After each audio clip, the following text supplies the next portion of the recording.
पूर्व मुख्यमंत्री भूपेश बघेल की हिस की राहुल गांधी के भाषण से प्रधानमंत्री सहित बड़े मंत्रिमंडल लगी असुरक्षा के भावना। प्रदेश के पूर्व मुख्यमंत्री भूपेश बघेल आज एक पत्रकार वार्ता में उनकी नेता प्रतिपक्ष के नाते राहुल गांधी यहाँ लोकसभा में जो भाषण दी है ओखर से सत्ता पक्ष के नेता मन काफी तीर मिला गए हैं। एक स्थिति उनकर ऊपर सांप्रदायिक होने के आरोप लगाए जाते, जबकि राहुल गांधी यह केवल राष्ट्रपति के भाषण के ऊपर धन्यवाद प्रस्ताव के जवाब में विपक्ष के नेता की हैसियत से अपनी बात रखत रही। लोकसभा में नेता प्रतिपक्ष के रूप में हमारे नेता राहुल गांधी जी ने जो भाषण दिया,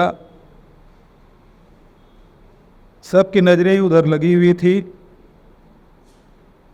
पूरे देश की मीडिया सुन रहे थे और उनका जो राष्ट्रपति के अभिभाषण पर जो कृतज्ञता प्रस्ताव आया था उस पर उन्होंने भाषण दिया।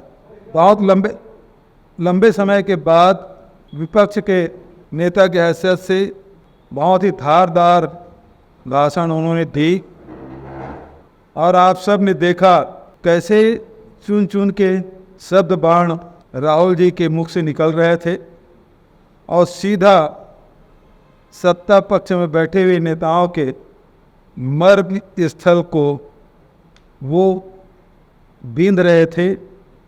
प्रधानमंत्री को 2 बार खड़ा होना पड़ा, गृह मंत्री को 2 बार खड़ा होना पड़ा, रक्षा मंत्री को खड़ा होना पड़ा, कृषि मंत्री को खड़ा होना पड़ा और सभी विषयों पे उन्होंने बात रखी। लेकिन जो सबसे ज़्यादा सत्ता पक्ष के लोगों को के हृदय में मर्म में जो चोट पहुंची वो इस बात पे कि हमारे भारत में अनेक धर्म के लोग रहते हैं और हर धर्म ये सिखाता है कि डरो मत, डराओ मत। उन्होंने शिव जी की तस्वीर दिखाई, गुरु नानक की तस्वीर दिखाई, इस्लाम में जो कहा गया उसके बारे में और क्रिश्चियनिटी में जो बातें कही गई उसके बारे में बात कही और एक एक उदाहरण दे के उन्होंने बताने का प्रयास किया।